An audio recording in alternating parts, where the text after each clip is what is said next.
Hello everyone, it is Christine here and I have been busily stitching away. Now I've got a square in front of me which is part of the Great Big Little Stitchery Swap being hosted by the lovely Annie Claxton over on Arty Farty Annie.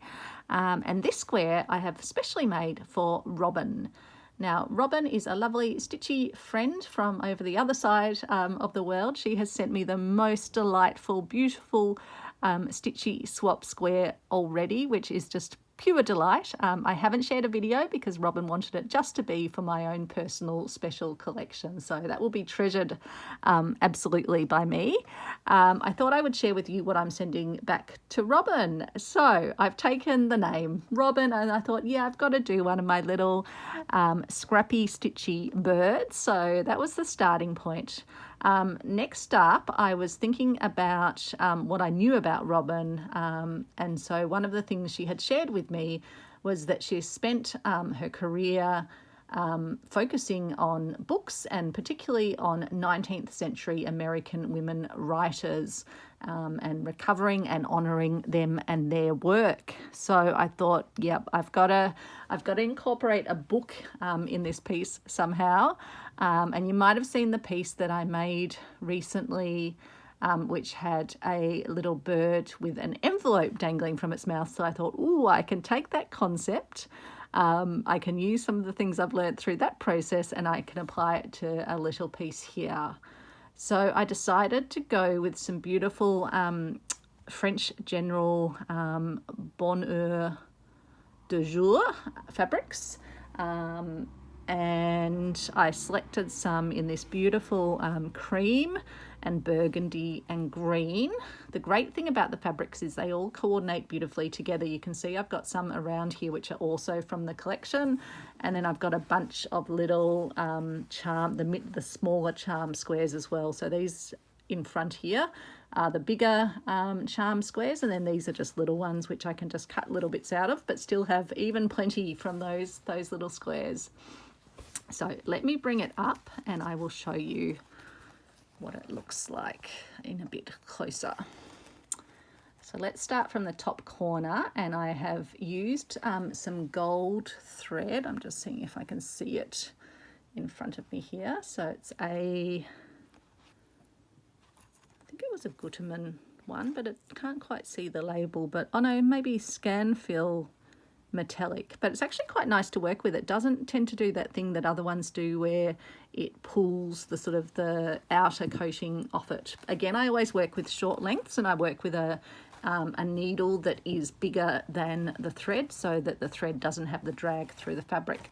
And so I just did a whole lot of little long stitches to create that beautiful sort of painting on the flower, but without putting so much on it that I would ruin the beautiful design on the fabric, which I really wanted to keep and to celebrate.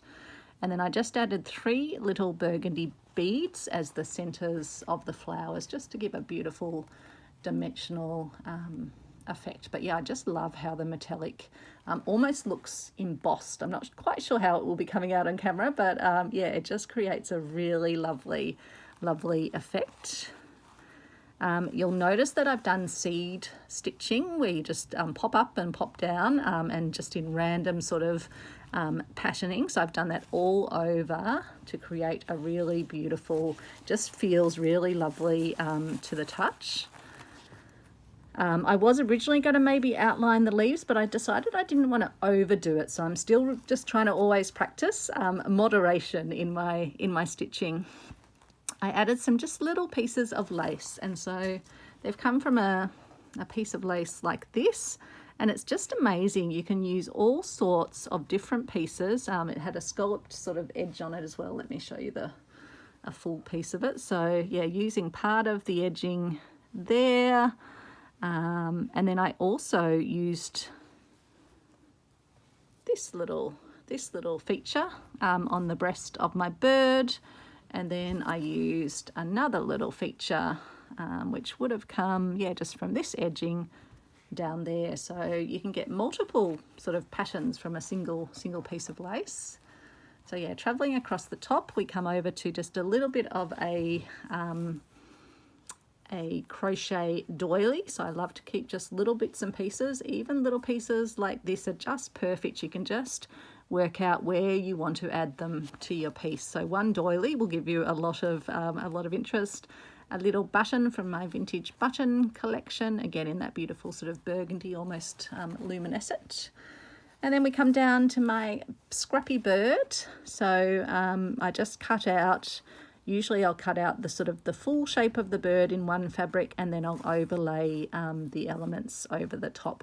You don't have to necessarily cut all the way down the tail. I'll usually just sort of take it down to there and then layer the tail pieces and then put those over. Now I've used a variety of stitches, including some stitches from our Stitch Along for the bird. So we haven't yet done feather or fly stitch or Y stitch, whichever one this is. Well, we'll confirm which one that is when we get to it.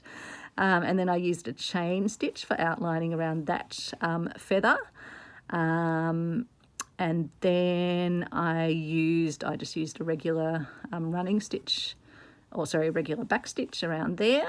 And then I used a blanket stitch around the wing. And then I used a German knotted blanket stitch right around the bird, all of which, apart from the Y or the fly or the feather, all the others we've done so far in our Stitch Along or Journal of Stitch, or Dictionary of Stitches, or Treasury of Stitches, whichever you want to call it. So yeah, it was fun using those, and I do love the German knotted stitch particularly. It creates a lovely little V and running line effect. And then just stitch the little beak for the bird. And then we come down to our fun little elements. I've attached a thread that holds and attaches down to the book. I've stitched the back of the book down because although it could swing around, I want to keep this piece cohesive in case Robin wants to like mount it sort of with a quilt or with something else. But let's take a look at our little book over here. So I've got one of my vintage, or actually antique mother of pearl buttons, and I put it the wrong side up because I just love when it's got those more sort of creamy colours to match. And then I've done my usual trick of just using some crochet cotton to wrap around, and then we can open up the book. And so inside the front cover, I've put one of my little hexagons. And then on the middle page, I've put my little Love CO. And I will be putting a tiny little paper note in the middle as well for Robin to find herself. And then on the back, I've got another one of my little hexagons, and then I've got the little tie bit.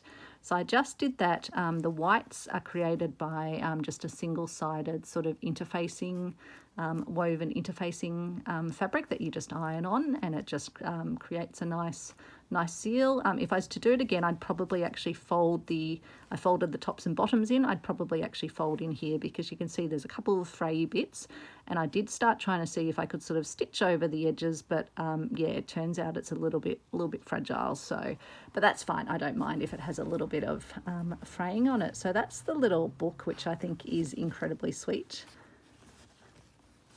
and just perfect for Robin and for her life work and for her legacy.